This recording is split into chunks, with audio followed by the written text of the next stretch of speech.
Hi everyone, and welcome to the latest soldering tutorial. And yeah, as I always say, thanks a lot for tuning in and supporting my channel.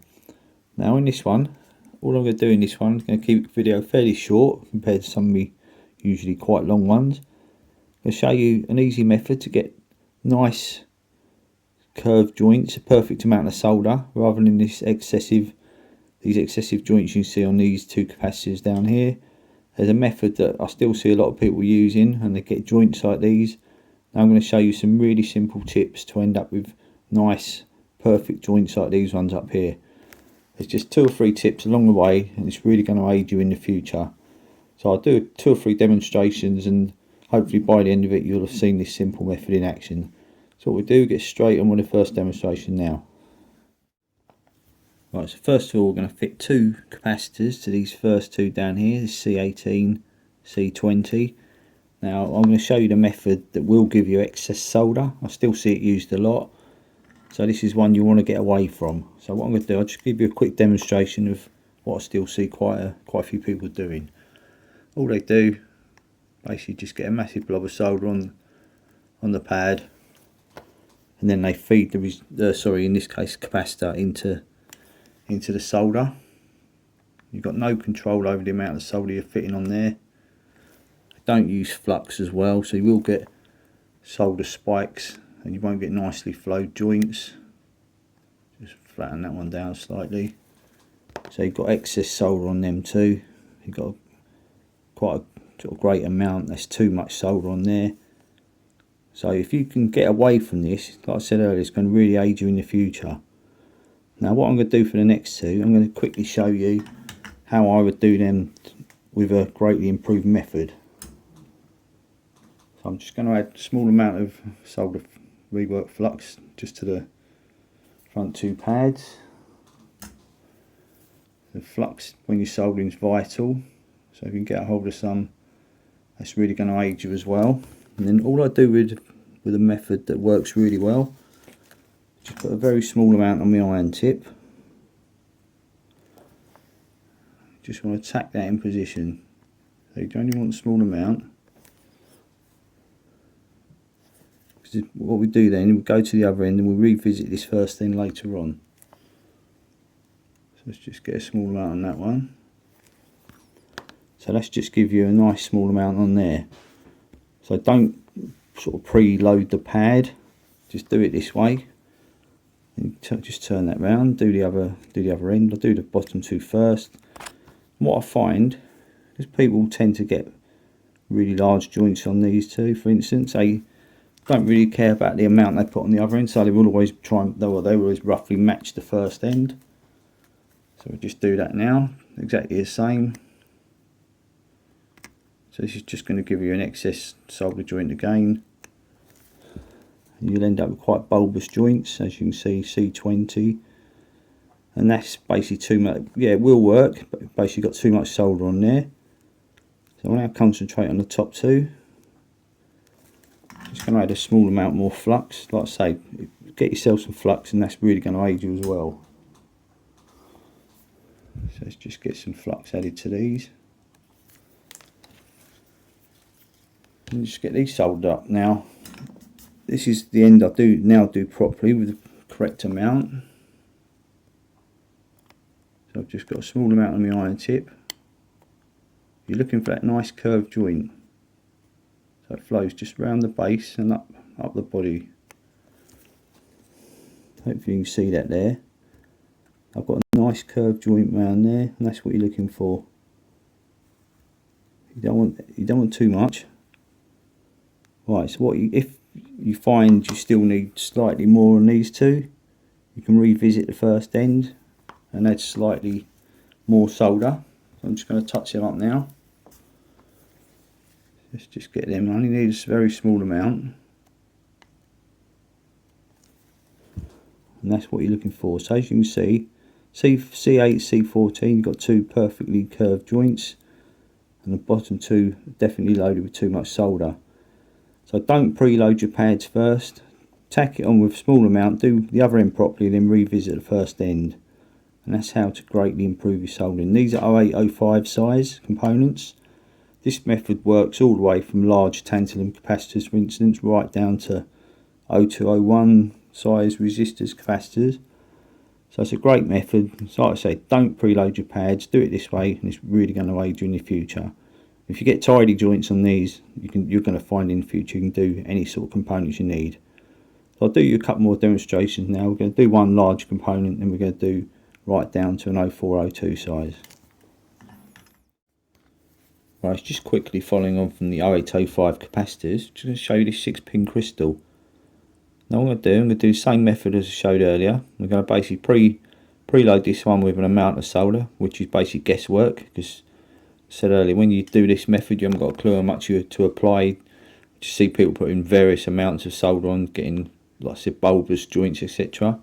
But if you do the method I prefer, and hopefully you will try that out, you're going to get a consistent joint across all different components. So yeah, what we'll do, get this first pad loaded up. Like I said, it's basically guesswork with this. You've got no idea how much you're putting on. So you will get away with it on these sort of components, but it's when you come to the fine pitch stuff.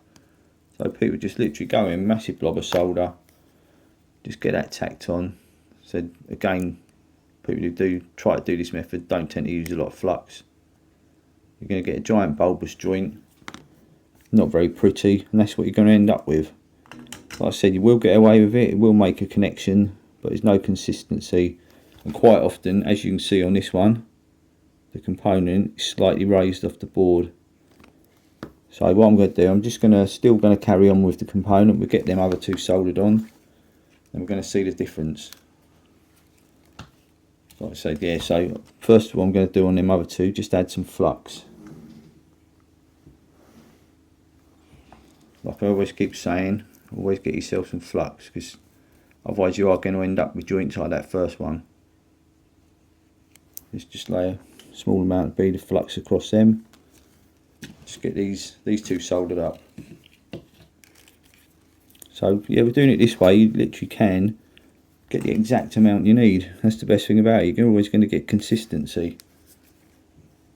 So let's just go around and get them two soldered up. Just move the board back into focus. So I do this whole method across all my components.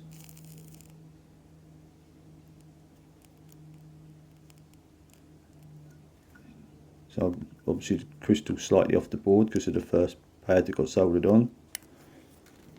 And there you go, you can actually see such a difference.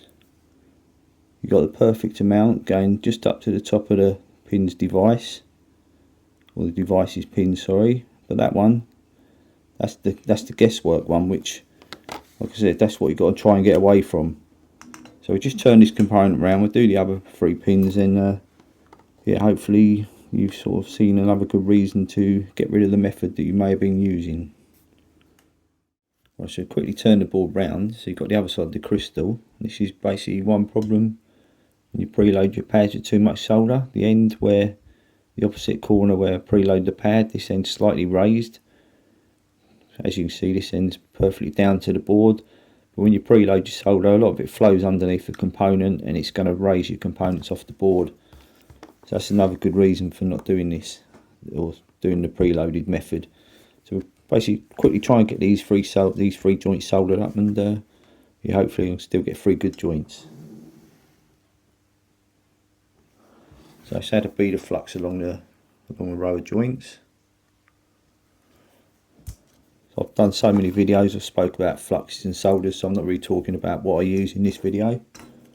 So they're all on them videos are on the rest of my channel. So let's try and get these soldered up. Now the first one's going to connect it to the plane around the outside, so it might take a bit more effort. Hopefully we can get it soldered. So I'm using lead-free solder. See if we can get a good joint there. It's got quite a nice joint on that one. Let's get to the second one. We don't want too much. Let's just put a tiny bit more on that one. Let's just get to the third one, do this one.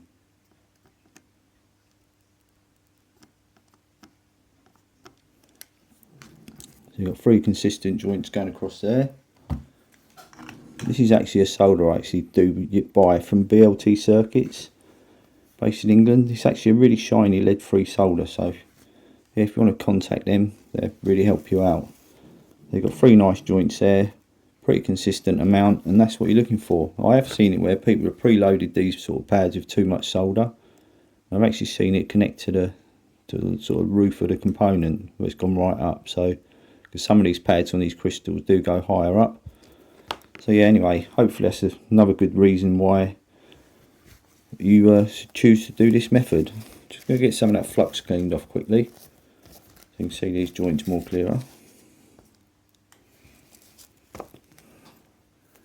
So yeah, hopefully by the end of the video I've converted a few of you to use this method rather than the preloaded one. So I've had so many comments over the last couple of years about people who do it this way now, and it's really aided their soldering. Right, some of the flux cleaned off, as you can see, got 3 good joints, nice amount on all of them. So what we're going to do now, we're going to switch to some 0402 components, really small components. I'm going to slightly change the video, and you'll see that coming up next.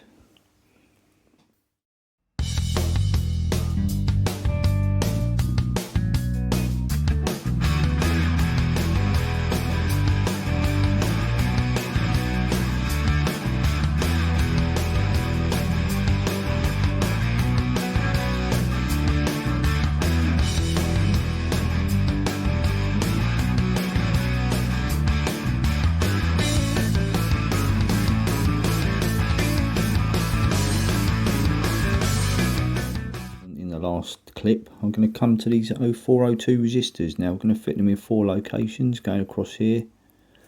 So basically I'm going to show you how quick and yeah, how good this method can be. So hopefully you can get away from pre-tinning your pads and take this method on board. Now this is how you can get them. So this is 0402 size, quite a small component, so we just get them tacked on position.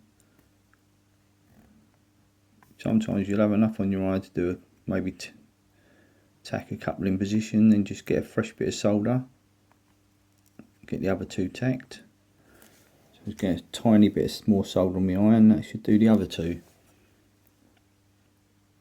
Just getting in place centrally. Hopefully I should have enough left on this one to do that one. There's already some on there that I've just obviously hit that pad. So that's all 4 nicely tacked on. All you got to do now is get it turned round, do the other end, and then revisit this first end. That's what I'm going to do now. Right, so as you can see, I've turned the board round. There's the 4 components nicely placed on the pads. So basically, we're just going to get this other end soldered up now. So I've got me 0.25 solder. That's what you want to get if you can for these. Place your iron tip on there. Just get a really small amount, looking for that lovely curve. Touch them all up. Got 4 great nice joints, all lovely curved top to bottom, and that is how it's basically, instead of your bulbous joints, that's the finish you can get on all your 0402s, bigger components and smaller components than this. So what I've got to do now is just touch up the other end, just revisit that. I'll put photos up of this end so obviously you can't see it as I'm doing it.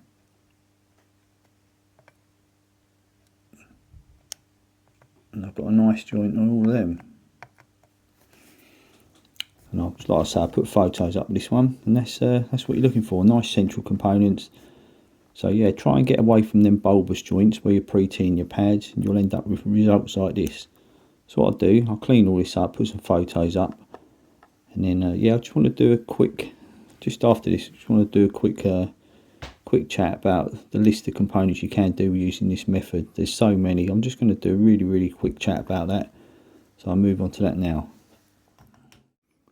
Right, just quickly before we finish this video, now I've got a small selection of components in the centre of your screen, different connectors, crystals, switches, ICs, etc.